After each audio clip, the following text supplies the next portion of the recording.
Top quality और consistent performance के लिए सिर्फ सिल्वर पंप्स। टॉप क्वालिटी और कंसिस्टेंट परफॉर्मेंस के लिए सिर्फ सिल्वर पंप्स, नाम याद रखना।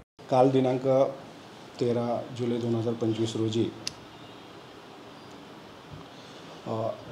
दुपारी 1 वाजेच्या सुमारास कमलाराजे चौक येथील प्रियदर्शनी हॉल येथे श्री फतेहसिंग शिक्षण संस्था अक्कलकोट व सकल मराठा समाज अक्कलकोट यांच्या संयुक्त विद्यमाने श्री जन्मेजय राजे भोसले यांचा नागरी सत्कार समारंभ आयोजित कार्यक्रमाकरिता यातील फिर्यादी सोबत संभाजी ब्रिगेड सामाजिक संस्था पुणे प्रदेशाध्यक्ष श्री प्रवीणदादा गायकवाड व कार्यकर्ते गाडीतून उतरून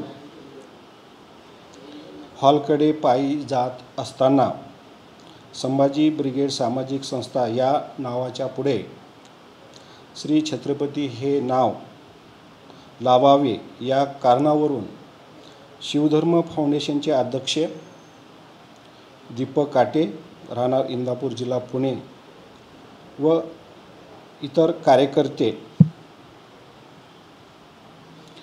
कार्यकर्त्यांनी गैरकायद्याची मंडळी जमवून श्री प्रवीण गायकवाड व फिर्यादीचे अंगावर शाई वंगण टाकून श्री छत्रपती संभाजी महाराज की जय अशा मोठमोठ्याने घोषणा देऊन सर्वांना धक्काबुक्की करून हाताने मारहाण केली।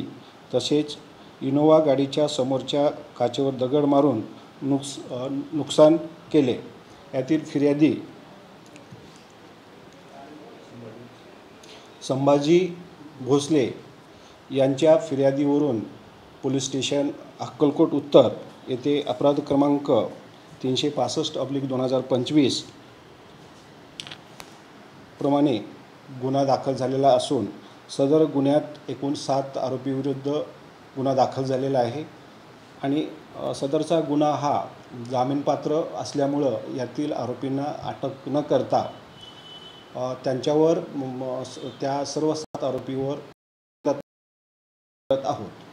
जो मुख्य आरोपी आहे दीपक काटे तो कालपासून पोलिसांच्या ताब्यात असल्याची माहिती आहे। त्याची सध्याची स्थिती काय आणि कशा पद्धतीने प्रिव्हेंटिव्ह ॲक्शन आपण करतो? कालची जी घटना झालेली आहे घटनास्थळावरून 2 आरोपींना तात्काळ पोलिसांनी ताब्यात घेतलेलं होतं। ताब्यात घेतल्यानंतर गुन्हा दाखल व्हायला जे काही यातील फिर्यादीनं उशीर झाल्यामुळं उशिरा गुन्हा दाखल झाला। त्यानंतर या जे 2 ताब्यात घेतलेले जे 2 आरोपी होते त्या आरोपी ताब्यात होते। गुन्हा दाखल झाल्यानंतर जो गुन्हा जामीनपात्र असल्यामुळं ताब्यात घेतलेल्या आरोपींना अटक न करता त्यांच्यावर प्रतिबंधात्मक कारवाई करत आहोत। तर काही संघटनांची माहिती हे आहे मागणी आहे की आरोपींच्या विरोधात 307 कलम लावण्यात यावे, जीवे मारण्याचा प्रयत्न त्यांनी केला असा देखील आरोप होतोय। त्या संदर्भात काही कलम वाढण्याची शक्यता आहे किंवा त्याची मागणी आपल्यापर्यंत पोहोचली? यामध्ये जे काही जखमी आहेत त्यांचं काल मेडिकल झालेलं आहे। त्या जखमीचा असं म्हणणं होतं की मला आणखी काही त्रास होतो, त्यांना पुढे रेफर केलेलं आहे।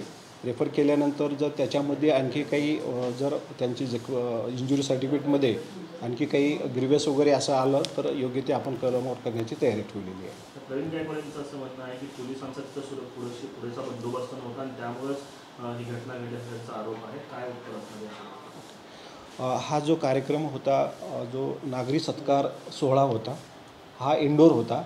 त्यासाठी आयोजकाकडून पोलीस स्टेशनला कोणतीही माहिती दिली नाही किंवा पोलिसाकडून कोणतीही परवानगी घेतलेली नाही। हा इंडोर कार्यक्रम असल्यामुळं त्या ठिकाणी पोलिसांना या कार्यक्रमाची माहिती होती, पण त्यांनी परमिशन वगैरे काही घेतलेलं नव्हतं। इंडोर कार्यक्रम होता म्हणून त्या ठिकाणी पोलीस वगैरे आपण बंदोबस्त ठेवलेला नव्हता।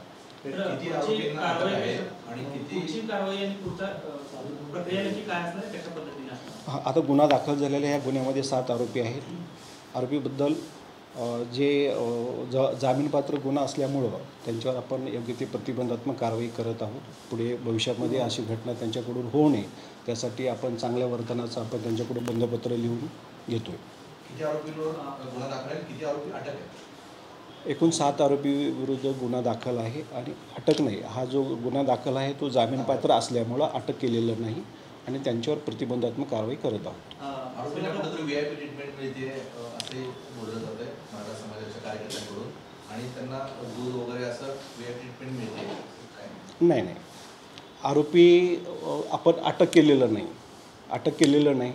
ज्या घटनास्थळावरून परत काही एखादी घटना होऊ नये म्हणून त्यांना ताब्यात घेतलं होतं, डिटेन केलेलं होतं आणि त्यांना VIP ट्रीटमेंट वगैरे दिलं असं काही नाही. फिर्यादीकडून काही मोठ्या स्वरूपाचं काही आणखी तक्रार येते का किंवा माहिती समोर येते का किंवा आमच्याकडे, कारण त्यांनी माध्यमांना प्रतिक्रिया देतात आहे की काही लोकांच्या चेन गायब आहेत, काही लोकांना लागलेलं आहे, अशा पद्धतीचे त्यांच्या तुमच्याकडे काही त्यांनी संपर्क साधलेला आहे त्या संदर्भात? नाही, आता गुन्हा दाखल झाल्यानंतर परत कोणाची काही कोणी संपर्क साधलेला नाही. जर त्यांची काही आणखी तक्रार असेल तर त्या पद्धतीनं आपण त्यांचं स्टेटमेंट घेऊ, त्यांचं जे काही म्हणणं आपण ते घेऊ, त्या पद्धतीनं आपण पुढचं तपास करू.